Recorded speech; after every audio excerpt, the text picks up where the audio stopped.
There's something undeniably grounding about a garden.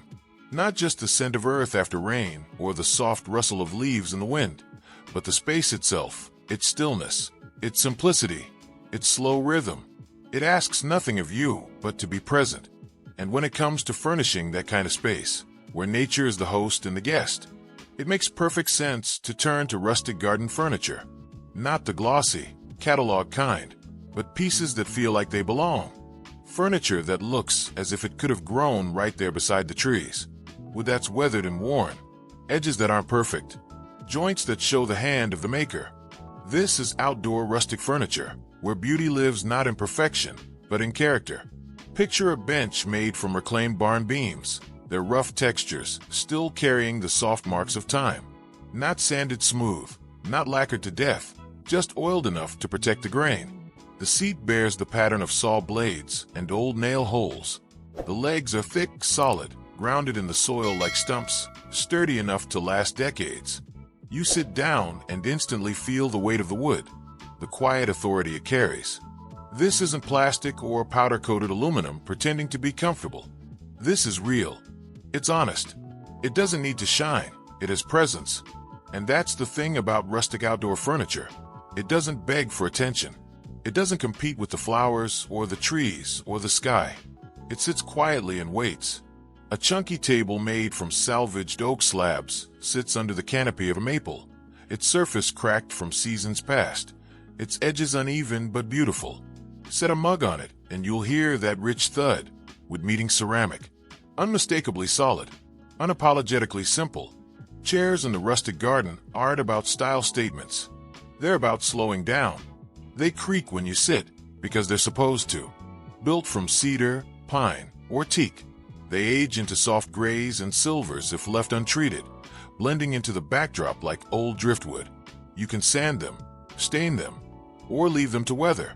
The patina that comes from sun, rain, and time becomes part of their charm. Cushions can be added, sure, but they're optional. The furniture doesn't need adornment. Its comfort comes from its honesty. Then there are tables, not the fragile, wobbly kind that folds up and disappears. Rustic outdoor tables are grounded, usually thick-planked, sometimes with live edges, sometimes with squared-off ends, but always solid. A table like this becomes a place for everything: a morning coffee spot, an afternoon garden planning session, an evening gathering for friends with wine and laughter. The table holds all of it, silently. Some have benches to match. Others use mismatched chairs pulled from different parts of the yard, each with a different patina, a different story. That's the heart of rustic. It doesn't need to match. It just needs to feel right. Reclaimed wood is a favorite in rustic garden furniture, for good reason. It carries a past. Old barn siding becomes a side table. Railroad ties turn into bench supports. Floorboards from torn-down farmhouses find new life as garden seating. And because the wood has already endured so much, it holds up beautifully outside. There's something poetic in that. Wood that's lived one life now serving in another. Still useful, still solid, still beautiful. But rustic doesn't always mean rough. Sometimes the craftsmanship shines through in the smallest details. Dovetail joints, peg connections, hand-carved embellishments that don't scream for attention but whisper of care. A swing, hung from an old oak with rope as thick as your wrist, its seat shaped just slightly to cradle the body. A rocker made from hickory twigs and saplings, bent and steamed into shape. These aren't factory-made. They're stories. They're labor. They're love. And what about storage? Rustic garden furniture includes clever, beautiful storage solutions too. A chest built from weathered pine boards, its top doubling as a bench. A potting table made from salvaged fence posts and barn doors, with shelves for tools, soil, and seed trays. Over time, even the tools become part of the look. Old trowels, garden shears, watering cans, all with their own patina, their own utility burnished beauty. In some gardens, rustic takes a sculptural form, a log, hollowed out and turned into a planter, placed casually beside a path. A stump table, cut flat on top, left natural on the sides. Simple log stools scattered around a fire pit, no backs, no frills, just round slices of tree standing ready for gathering. Even a leaning ladder shelf against a fence, built from mismatched pieces of timber, becomes a vertical display for terracotta pots and trailing vines. Rustic garden furniture also evolves with the seasons. In spring, it holds seed trays and coffee cups, and that first hopeful book you never finish reading. In summer, it carries pitchers of lemonade, garden gloves, and feet propped up after digging. In autumn, it sits among fallen leaves, scattered with acorns, and maybe a carved pumpkin or two.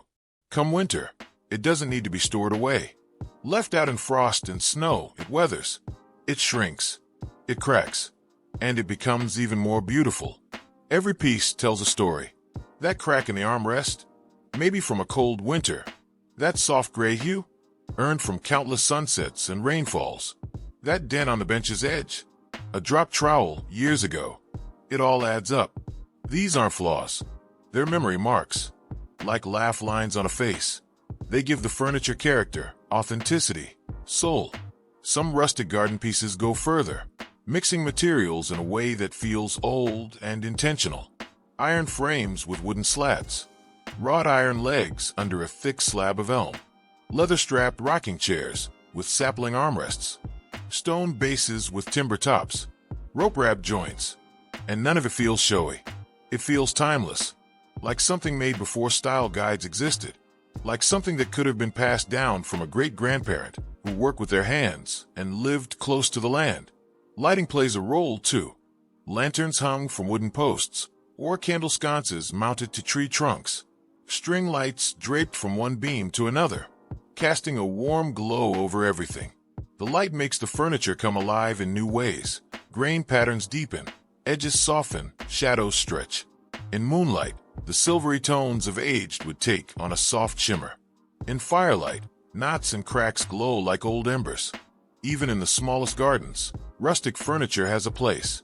A single stump stool beside a lavender patch, a narrow bench under a climbing rose, a hanging chair made from old pallets and rope, swaying lazily under a fig tree. These simple gestures transform the garden, not by imposing, but by becoming part of it. And building rustic furniture doesn't have to be complicated. Many start with salvaged wood and a simple idea. A few planks and screws become a potting bench. Logs become stools. Pallets turn into couches, with a few cushions thrown on top. Imperfections are not hidden but embraced. Gaps between boards? Let them breathe. Uneven edges? Let them stay. The point is not polish, it's presence. Rustic outdoor furniture reminds us of what's real. In a world of slick finishes and disposable plastic, it offers the comfort of weight, texture, and time. It asks us to slow down, to sit with a breeze, to let our coffee go cold while watching birds. It holds space for silence. It holds stories we didn't even know we needed. Outdoor rustic garden furniture is less about style and more about presence. You don't just set it outside. You plant it. You build it heavy. You let it weather. You give it space to breathe. It belongs next to overgrown grass, among the stones and shade, under the sky. Not indoors, not manicured, not sterile. This is furniture that doesn't pretend. It's made from thick planks, old beams, rough slabs, wood that's been used, weathered, or reclaimed. You'll find visible knots, cracks, uneven edges, even nail holes left over from a past life. That's the point. You don't sand it all down and polish it smooth. You work with the wood, not against it. You highlight the age, the wear, the honesty. Start with the basics, the classic garden bench, not the kind you buy pre-assembled from a big box store. We're talking about benches made from live-edge slabs, maybe supported by stone bases or massive legs cut from raw logs. The seat might be slightly uneven. The grain might twist and bow, but you feel its weight when you sit, solid, grounded, unbothered by wind or rain. Tables are built the same way, wide, heavy, low-slung, or tall and strong. You don't need delicate joinery. You just need strength. Tenon joints, thick bolts, or even simple stack construction. Let the hardware show. Let the wood speak. A rustic garden table isn't meant to be a centerpiece. It's meant to be a gathering place, a spot for muddy mugs, dirty hands, and hours spent without glancing at a phone. Then there are log stools and chairs, simple rounds cut from tree trunks. leave the bark on, or strip it and burn the surface for a dark, charred finish that protects and preserves. Set them in a circle around a fire pit. Let them crack in the sun. Let moss grow on the sides. That's character, not damage. Some makers go further, building full outdoor daybeds, swinging benches, or pergola-covered dining sets. Still rustic, still raw, but larger in scope. Think thick cedar beams, oak planks, old barn timbers repurposed into shaded seating you could fall asleep on. You don't rush through a meal at a table like that. You linger. You listen to the wind. You smell the wood. Finishes. Keep them simple. Use tung oil, boiled linseed, or leave the wood untreated and let the weather gray it naturally. Over time, untreated wood takes on a silver tone, like driftwood. It looks better every year. You're not trying to freeze the piece in time. You're letting it evolve with the seasons. Construction matters, but it's not about perfection. It's about durability. Use dowels, lag bolts, or thick screws. Overbuild everything. The kind of rustic garden furniture we're talking about should last decades, not just seasons. It should hold up to rain, sun, snow, and whatever else nature throws at it. If it wobbles, it's not finished. And then there's placement. Don't tuck it into the corner or set it on perfect pavers. Let it sink a little into the earth. Place it under a tree, beside the garden where weeds grow tall. Let vines creep up the legs. Let fallen leaves collect on the seat. Rustic garden furniture looks best when it looks like it's always been there. So if your garden needs furniture, don't think shiny. Don't think modern. Think rooted. Think solid. Think old world, back to the basics. Made by hand kind of beauty. The kind that doesn't ask to be noticed, but refuses to be ignored. That's outdoor rustic garden furniture. Built slow.